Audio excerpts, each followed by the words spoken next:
astăzi la un moment înălțător din istoria orașului nostru, când ne omagiem unul dintre înaintași, o figură ilustră, care s-a preocupat foarte mult de ceea ce înseamnă istoria și tradiția locului.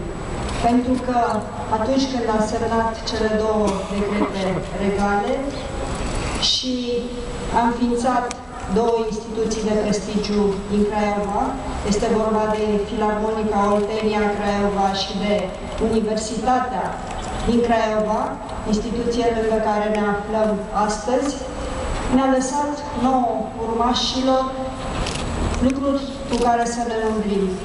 Aș vrea să-i mulțumesc foarte mult și Alteței sale regale pentru faptul că este alături de noi la acest eveniment și de asemenea aș vrea să mulțumesc Asociației Craiova Capitală Culturală Europeană care a gândit acest eveniment înălțător.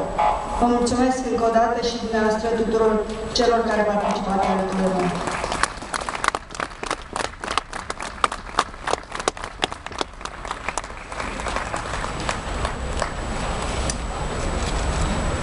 Doamnă primar, domnilor reprezentanți ai autorităților locale și dragi locuitori ai acestui străvechi și minunat municipiu, sunt nespus de bucuros că aveți atât de multe edificii cărora le sărbătoriți o vârstă respectabilă, instituții fondate acum un secol, care fac astăzi mândria locului alături de extraordinara zestre arhitectonică și de toată tradiția economică și de stare.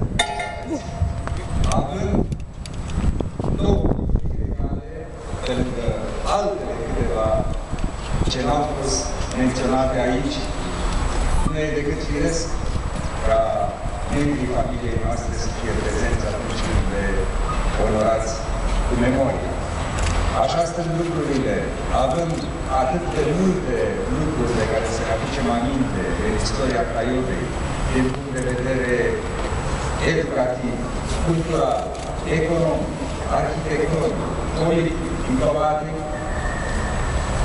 Sunt multe argumente cele care vă dau dreptul să sperați la calitatea de capitală culturală europeană. Iar faptul că deși onorați această bine, la o distanță atât de mare de la momentul fondării lor, adică aproape 3 sferturi de secol, aceasta a fost face de cinste. Regele Mihai! Regele Mihai! Regele Mihai! Regele Mihai!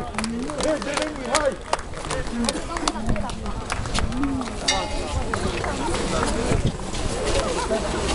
Mihai!